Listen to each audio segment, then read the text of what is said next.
Sobre sexualidade, saúde mental e relacionamentos de casais. Apresentação do psicólogo e sexólogo Oswaldo Rodrigues. Boa noite, pessoas. Dou as boas-vindas a todos que estão nos ouvindo, que nos veem através do website da Rádio Vibe Mundial, do YouTube, também do Instagram nosso lá do Café com Sexologia. Quero lembrar para vocês, nós estamos aqui com os nossos colegas do Impassex, a Camille Borges, o Rafael Teixeira, e hoje com um convidado que veio especialmente do Piauí para conversar com a gente sobre algumas coisas especiais, Danilo Sá. Danilo, bem-vindo. Temos que perguntar para ele assim, qual é o tema de hoje? O que é que você vai falar para a gente? Boa noite a todos, é um prazer estar aqui. Hoje o nosso tema vai ser sobre sexualidade e autismo.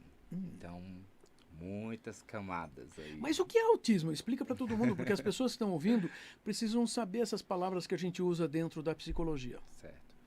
Bom, o autismo, a gente pode colocar que faz parte de um critério, de acordo com o DSM-5 atualmente, né?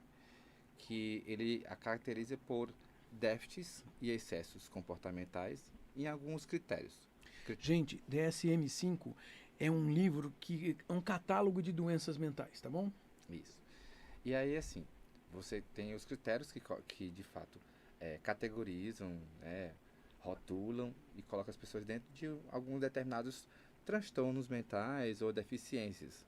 Então, são critérios, por exemplo, déficits na interação da comunicação social, déficits na relação socioemocional e excessos que não são comportamentos estereotipados ou repetitivos, né, falando de maneira bem mais ampla para as pessoas entenderem nesse sentido, né?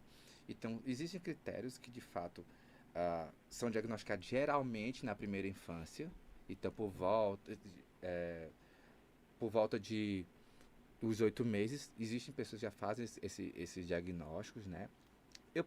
A gente está preferindo colocar hoje em dia, falar sobre o autismo, não apenas dentro de um diagnóstico do DSM, mas né, nós preferimos os profissionais e os próprios autistas, na verdade, você corrigindo, né? Como uma condição, né? E por que o nome é espectro do autista? Porque você tem nuances de suporte, de necessidade de suporte. É outro nome também. Então, você tem o autismo, onde as pessoas podem, de fato, ser diagnosticadas, de fato, na primeira infância, com esses critérios, né? E, quando é diagnosticado, geralmente você pode ter necessidades de apoio para que você, de fato, consiga adquirir habilidades que estão abaixo do esperado ou, de fato, você consiga eliminar ou diminuir algumas habilidades ou alguns comportamentos que estão acima do que é apresentado e que tanto o que está abaixo como o que está em excesso, eles concorrem, competindo o desenvolvimento da pessoa. E aí, no caso, a criança, no caso, vai receber suporte 1, 2 ou 3.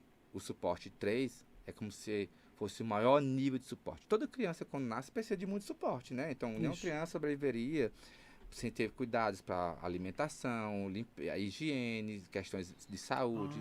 Então, todo mundo precisa de suporte. A questão é que, quando é diagnosticado uma criança dentro do espectro, essa criança vai precisar de suporte maior, porque ela não...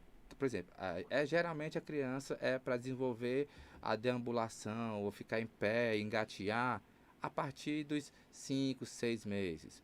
A fala surge a partir dos 9. As interações sociais surgem já desde o nascimento, mas elas você consegue perceber nos primeiros meses. Então, tem muitos comportamentos chaves que são importantes e que eles acabam ocorrendo mais tardiamente ou atrasado, que a gente chama. Então, existem muitas pessoas assim, existem muitas pessoas com essas dificuldades ou déficits de desenvolvimento. Você falava principalmente questões sociais e socioafetivas, você falou? Socioemocionais, porque é justamente um dos grandes critérios também que existe, né? As pessoas acham que o critério do autismo está somente na comunicação, o déficit da comunicação, porque as pessoas colocam que é necessário que surja essa fala, e é necessário.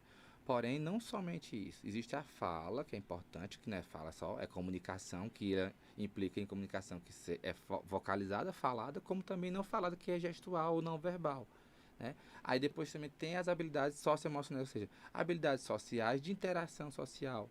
E as emocionais, que é a questão das regulações emocionais, de lidar com suas emoções, identificar a emoção, e toda a complexidade também que advém de tudo isso junto. A gente recebeu uma pergunta aqui, Daniel. Olha só, já temos interação ao vivo aí. Olha, a Camille está atenta para que essas coisas aconteçam aqui para a gente conversar. Então, já passa a pergunta aqui, Camille. A Carla perguntou: muitas pessoas adultas têm o diagnóstico tardio. Podemos ajudar com as questões da sexualidade? E aí, Daniel? Perfeito. Um outro ponto que eu queria comentar é justamente sobre isso. E foi do meu tema de mestrado também, e da pós que eu fiz também no IPASEX, né? Que é justamente a sexualidade da pessoa autista na vida adulta. Então, hoje em dia, para você ter noção, nós temos a última pesquisa que teve sobre prevalência do autismo, nós temos a cada 36 um autista. E isso tem subido meio que 9 pontos, mais ou menos, a cada vez que se faz a análise da verificação de prevalência. Então, você imagina bem aí. Aí, nós falávamos essa pesquisa é feita oficialmente nos Estados Unidos, no Brasil, apesar de ter um censo desde 1900 e alguma coisa aí, ou desde 1886, mais ou menos, mas nós nunca tivemos um censo do Brasil falando sobre pessoas com deficiência e principalmente com autismo. O que é que está acontecendo? As pessoas têm se percebido, ou seja, dentro do espectro também. Quando eu falo percebido, não é eu vi uma característica que me intitulei, não. Tá. Essas características as pessoas veem e buscam profissionais para ser avaliadas e geralmente essas pessoas, algumas de fato, é descartado, que está dentro do espectro autista, outras pessoas é confirmado. Então nós temos um grande número de pessoas agora, adolescentes e adultos, que estão também dentro do espectro autista, ou seja, foram um diagnóstico que aconteceu após a primeira infância, após a adolescência. E um outro dado interessante é que as mulheres têm tido existe uma maior dificuldade em diagnóstico de mulheres adultas por conta de um processo chamado de masking ou de camuflagem, né? Ou seja, as mulheres, por ter evolutivamente, né, ter um comportamento, um repertório multifacetado, isso são algumas pessoas que colocam também, não sou eu também, né? Essas características de buscar um lugar ao mundo de competição, né, acaba mascarando esses déficits aqui em habilidades sociais ou socioemocionais, né? Então as mulheres têm sido mais dificilmente diagnosticadas nesse sentido, mas está surgindo muito mais, tanto homens como mulheres. Quer dizer, tem muitos adultos que hoje também estão nessa questão que a gente pode chamar de autismo, num certo sentido, com essas dificuldades, essas características. Dentro do espectro. Isso. Bem, eu acho que o que me vem, Oswaldo e Danilo, o que eu estava pensando é, se a gente entende, então, o autismo na vida adulta ou na adolescência, né, como uma vivência que também implica em experiências da sexualidade, eu posso entender que durante a infância eu posso ter aprendido um jeito de sentir ou expressar minha sexualidade que pode vir a ser acolhido nessa vida adulta como normalizado, ou no sentido de que eu posso aprender diferentes formas, então, hoje na vida adulta, de como vivenciar essa sexualidade mesmo dentro do espectro? Essa pergunta é interessante e acho que ela vem uma outra pergunta embutida, que é o que é sexualidade. O que é sexualidade? Que aí você tem, eu vou dar a metáfora da cebola, porque tem inúmeras camadas. Sim. Aqui. Você vê aquela casquinha de fora, mas conforme você vai tirando mais, vai surgindo mais e mais. O que você vê é só que ele está fora. Aquela casquinha que é verde, ou marrom, ou roxa, e cada um tem uma cor, não tem? A cebola também. Então, assim, a sexualidade, ela, vamos dizer que é uma miríade, um conjunto, um conjunto de repertório, não é nem um conjunto de comportamento, é um conjunto de repertórios. Você tem repertórios de habilidades sociais, de habilidades emocionais, você tem a maneira de pensar, a maneira de sentir, que são as questões sensoriais, você tem as preferências. Então, assim, existe, de fato, muitas questões.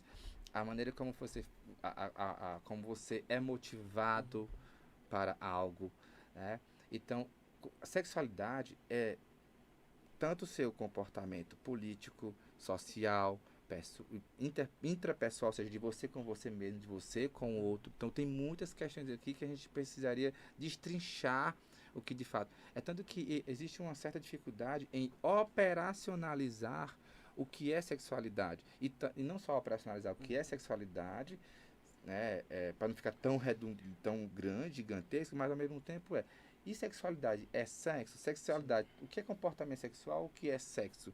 Então, existe muita diferença, né? Sobre o que é sexo no que diz respeito às questões anatômicas, fisiológicas, a questão de o que é sexualidade no que diz respeito ao ato, ou seja, a ação da interação com o outro, o que é sexualidade ou sexo de você, porque nós temos sexo também solo, você com você mesmo, individual, ou seja, independente do gênero. Aí você tem a sexualidade no que diz respeito à identidade de gênero, orientação de gênero, identidade, orientação e expressão de gênero. Então, assim, a gente tem que, quando falar sobre sexualidade, ver um todo e, a partir desse todo, começar a ver o indivíduo. É importante que você tenha essas premissas também. Eu acho que a gente pode, então, partir de alguns pressupostos que a pessoa dentro do espectro também tem sexualidade. Bárbaro. Também vivencia a sua sexualidade. Isso. E o ponto é como que isso vai acontecer e de que maneira a gente pode auxiliar, né, nessa vivência satisfatória e prazerosa, né? Porque isso também é importante. É que isso tinha a ver com uma pergunta que você tinha dito que tinha recebido, Camille. Porque eu acho que aí a gente junta as coisas. Sim, a gente recebeu uma pergunta, né, na nossa caixa que é assim: é verdade que autistas não gostam de toque? Se for verdade, quais os impactos disso na vida sexual? Olha, gente, quando a gente vê as pessoas, tudo na vida é espectral. Eu costumo dizer para os colegas assim, tudo é espectral, gente. O comportamento é espectral. Variação, né? Espectral é variação. Isso. Então, o comportamento, a expressão e a nossa própria sexualidade também. Então, assim, não é porque pessoas autistas têm algumas dificuldades sensoriais em relação a uma das partes sensoriais que é toque. Né? Se você coloca a questão sensorial, você tem aqui vários órgãos de sentido. O visual, o auditivo, o olfativo. Então, tem números aqui, né? O proprioceptivo, que é a questão de como você percebe-se, né? Na sua relação espacial, etc. Mas, assim, nem todo autista tem dificuldade com o toque, entendeu? Aí nós temos que verificar, a questão de você, meio que uma pesquisa mesmo, de você entender o que o outro gosta, o que o outro uma característica restrita, lhe autoriza né? Interagir no que diz respeito a distanciamento físico mesmo. Mas não, a questão todos nós, independente de autismo ou não, até porque a gente não pode também ser capacitista, né, gente? Eu acho que o mais importante aqui nessa fala nossa não é questão de normalidade ou não, sim, porque a gente pode ter uma fala capacitista nesse sentido. Todos nós vamos, sim, de alguma maneira, expressar em algum momento da nossa vida a nossa sexualidade, que está dentro dessas camadas, religiosa, política, econômica, intrapessoal, interpessoal, pessoas que vão querer buscar interação com o outro, intimidade com o outro, relacionar-se com o outro. Eu posso querer intimidade no sentido de me relacionar com você, mas não querer ter uma relação física, né, física, sexual com você. Nós podemos ter uma relação amorosa que não haja sexo, por exemplo. Né? Isso eu estou falando de maneira geral. Posso entender, então, que pessoas do espectro, né, autistas adultos, não adultos, podem ter uma dificuldade de toque e aproximação ou não, assim como pessoas que não têm o diagnóstico e não são autistas, estão dentro do espectro do neurodesenvolvimento típico, também podem não gostar de algum toque ou gostar também. Isso. Né? Então, fazer um diagnóstico, ou dizer que alguém não gosta de toque, não quer dizer que você tem autismo. Isso é uma fala capacitista. Quer dizer, que quando nós estamos falando de sexualidade, a questão do autismo, ela não limita as possibilidades das pessoas, mesmo que haja, talvez, dificuldades de habilidades sociais, socioemocionais, de comunicação. Podem existir todas essas dificuldades, mas as expressões sexuais podem se manifestar de diversas formas, como para todo mundo. Sim. Isso é interessante. Depende muito da questão motivacional. É muito importante falar sobre questões motivacionais aqui, né? Apesar de não destrinchar o termo em termos de análise comportamentais, mas, por exemplo, eu atendo criança, adolescente, adulto, né? Pessoas mais velhas também. E assim, Tem pessoas, por exemplo, que não gostam de toque. Assim, Danilo, eu não gosto de toque, não gosto que abrace. Tudo bem. Então, qual é a nossa maneira de nos relacionarmos aqui, então, falando com o outro? Eu posso abraçar você? Pegar na sua mão? Pegar na mão, sim. Abraço, não. Mas chegou um dia que, assim, que eu posso dar um abraço? Eu falei, pode. Eu só nunca lhe abracei porque você disse que não queria. Não, eu não gosto de abraçar pessoas que eu não tenho nenhuma relação de intimidade e conhecimento. Eu preciso conhecer as pessoas para eu poder abraçar. Eu preciso conhecer alguém para poder falar alguma coisa. Então, ele está me falando que, olha, eu aprendi sobre limites. Sim, e Consensual. Consensual. Eu ia perguntar para o Danilo como um terapeuta sexual pode, né, ajudar a fazer o manejo ali do caso de pessoas com esse diagnóstico. Acho que essa pergunta foi a melhor de todas aqui. Oba. Então, sabe por quê? quê? Ó, eu tenho a minha formação. Eu sou psicólogo, é uma formação. Eu sou sexólogo, né, por especialista. E também sou analista de comportamento. São 3 profissões diferentes, né? E são atuações que podem, de algum momento, também ser diferentes, tá? As pessoas imaginam que um terapeuta sexual, vocês podem falar tão bem quanto eu nesse sentido. As pessoas imaginam que quando elas vêm para a terapia, né, ou para uma consultoria, ou algo nesse sentido, elas acham que nós vamos falar só e somente de sexo. Genital. Genital. De ato sexual. E não é isso. O tema sexualidade, ela pode sim ser uma demanda, né, uma queixa inicial ou uma demanda vista pelo terapeuta, e ela, quando vem trazida pelo cliente, eu tenho dificuldade disso, eu quero trabalhar isso, eu não consigo fazer isso, e tem a ver com a temática da sexualidade, que pode permear em várias questões, né? Isso se torna tema naquele momento, naquele foco. Então, eu costumo dizer que o tema sexualidade, ele não é foco, ele tangencia. Por quê? Nem todo dia eu vou querer falar sobre aquilo, né? Teve, por exemplo, um garoto que chegou e falou, eu não consigo me relacionar, eu queria muito namorar, mas eu não sei como fazer isso. Às vezes eu sou sem filtro, eu já chego mandando foto, eu já chego pedindo, e isso assusta as pessoas.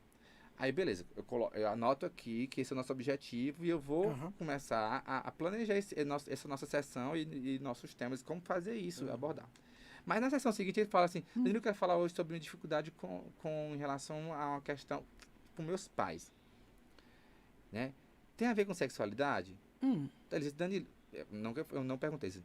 A minha pergunta aqui é, esse tema tem a ver com sexualidade? Não tem. Tem a ver com a relação dele com os pais. É uma relação interpessoal dele com os pais, que não tangencia nada de gênero, identidade, preferência, o comportamento íntimo dele. Tem a ver com a relação de comunicação com os pais. Mas quando ele fala, Danilo, eu tenho dificuldade com meu pai. Por quê? Eu tenho uma questão de... eu gostaria de ter mais privacidade no meu quarto, por exemplo. Agora Aí estamos sim, falando de coisas importantes, de colocar limites, é necessário discutir isso permitir que a família tenha essa conversa para saber quais são os limites e permitir privacidade para o filho, é isso? eu não digo nem permitir, porque assim, a privacidade, ele é um direito nosso. Já é pressuposto. É pressuposto. Isto. Independente. E os pais precisam entender. Acho que eu vou me direcionar para a câmera. Por favor, pais. Entenda o que é guarda, o que tá, assim, você é o responsável legal por aquela criança, por aquele adolescente. Mas não é porque você é o tutor legal, responsável legal, que você que você seja dono, pertencente ao corpo. E é importante você entender que existem regras, limites, questões aqui implicadas. Por exemplo, todos nós temos direito à nossa privacidade. Então, ela não pode ser rompida. É claro que nos primeiros momentos você vai auxiliar, né, nos cuidados da criança, como a alimentação, a higiene. Mas, por exemplo, eu costumo dizer para os meus pais, que a gente atende, ou para as próprias crianças, que a partir do momento que elas começam a entrar nesse processo do acompanhamento terapêutico, e eu falo para os pais, essa criança já consegue identificar a parte do corpo, então vamos falar para ela assim, a partir de agora, você toma banho, a partir de agora você pega o sabonete e enxágua o peito, as nádegas, o pênis, a vagina, e não é o piu-piu, não é a pepeca, não é a xaxota. Vamos dar nomes verdadeiros e não eufemismos, porque isso é uma porta vulnerável para predadores, né? para abuso. E outra coisa, se você tem uma criança que ela precisa ela não tem, pode ter pessoas dentro, como eu falei, dentro do autismo só nós temos o espectro também de suporte. Dentro do nível de suporte 1, 2 e 3, 1 precisa de maior suporte, 2 moderado e 1 menor entre aspas, né? É espectral também. Então, tem pessoas que de fato têm dificuldade de executar ações de vida diária, como tomar banho, se alimentar, etc. E aí é preciso que tenha, de fato, um cuidador, uma pessoa que de fato auxilie nesse processo aí. Mas o pai e a mãe vão auxiliar no processo de desenvolvimento de expressões sexuais, tipo masturbação? Então, essa foi agora. Acho que eu entendi até agora é assim, né? A gente precisa de independência e privacidade, né? E esse desenvolvimento precisa de suporte. E como é que a gente administra ou auxilia para que a pessoa possa chegar neste nível de independência e privacidade de masturbação solitária, por exemplo? Bom, lembrando que a gente está fazendo assim, vários pulos aqui nessas questões. Nosso momento aqui não tem como a gente pormenorizar tudo. Você tem 2 minutinhos para falar disso. Mas assim, o importante é, desde o nascimento, desde a concepção, do nascimento ali, você já está falando de sexo, você já está falando da sexualidade, na verdade, da criança. No momento que você está amamentando, limpando, etc. Então, assim, essa questão de quando chega essa transição, vou falar de transição, quando chega essas transições aqui, né, da primeira infância para a segunda infância, puberdade, etc., é importante que antes disso chegar, que já seja trabalhado, ou seja, identificação, limites, privacidade e também, por exemplo, vamos falar aqui de questões do banho, né? A mãe quando vai ensinar a criança a tomar banho, ou o pai quando vai ensinar a criança a tomar banho, vamos lá, lava o pênis, abre e fecha, isso. Quando você está ensinando o seu filho a lavar o pênis, abre e fecha, você está ensinando para ele ali na infância, sem você tocar, tá? É importante isso. Sem você tocar no pênis, que essa criança já está aprendendo sobre, ela está identificando a parte do corpo dela ali. Ela está se tocando e não está sendo tocado por um adulto no genital. E também a questão... A criança já fala. Assim, pelo menos. Mas vamos supor que ela não falasse também, né? E a outra questão eu estou falando sobre uma atividade de vida diária, que é o tomar banho, que é a questão de higiene, que tem a ver com saúde, e não estou falando de nada de questão sexual aqui. Mas olha o olhar aqui, né? Também. Olha o pré-requisito para a construção de uma vivência depois independente, que não é, né, esse pré-requisito ele é fundamental para a construção desse processo. Né? Eu acho que o mais importante é você não fazer pela criança, né, ou pela pessoa não fazer no lugar dela, não... mas instruir e orientar. Né? E instruir e orientar com muita cautela também, entendeu? Porque assim, a nossa educação, e aí vamos falar sobre educação sexual, a nossa educação para a sexualidade, a educação sexual, ela vem mudando ao longo das décadas, né? E cada vez mais a gente tem se aberto mais para essa discussão e despatologizar ou normalizar, que eu acho que não é um termo legal normalizar, mas no sentido de fazer esse termo comum no dia a dia, mais sabe? Comum para as pessoas. Sabe? É isso mesmo. Eu acho que assim, você nos trouxe uma série de ideias e problemas para as pessoas pensarem. Sabe, Danilo, eu tenho que agradecer a sua disposição de trazer esses assuntos, porque eles são assuntos complexos, difíceis para pais e mães, e no entanto, você falava de algumas coisas, o Rafael já estava fazendo um resumo imediatamente na sequência, a Camille já estava trazendo uma pergunta ou outra, e acho que tinha mais pergunta aí, mas hoje não temos mais oportunidade de conversar sobre isso. Mas a questão maior, eu acho que você trouxe uma percepção de que essas pessoas que são hoje diagnosticadas com autismo, elas talvez precisem de muito mais atenção, mas elas podem fazer, elas têm como fazer, elas só precisam de espaço e interação para desenvolver os seus comportamentos e vão ser pessoas iguais às outras pessoas, ou dentro dos limites como todos nós temos. Sim. Quero agradecer a tua presença aqui. Muito obrigado mesmo. E também agradecer ao Rafael e à Camille, que estão sempre participando dessas discussões. Sem contar que nós temos gente atrás das câmeras aqui para cuidar da gente. Temos que conversar disso depois. Gente, muito obrigado. Todo domingo, 8h30 da noite, estejam aqui. Obrigado. Obrigado. Obrigadão. Obrigado a todos também. Até mais, gente. Tchau, tchau. Você ouviu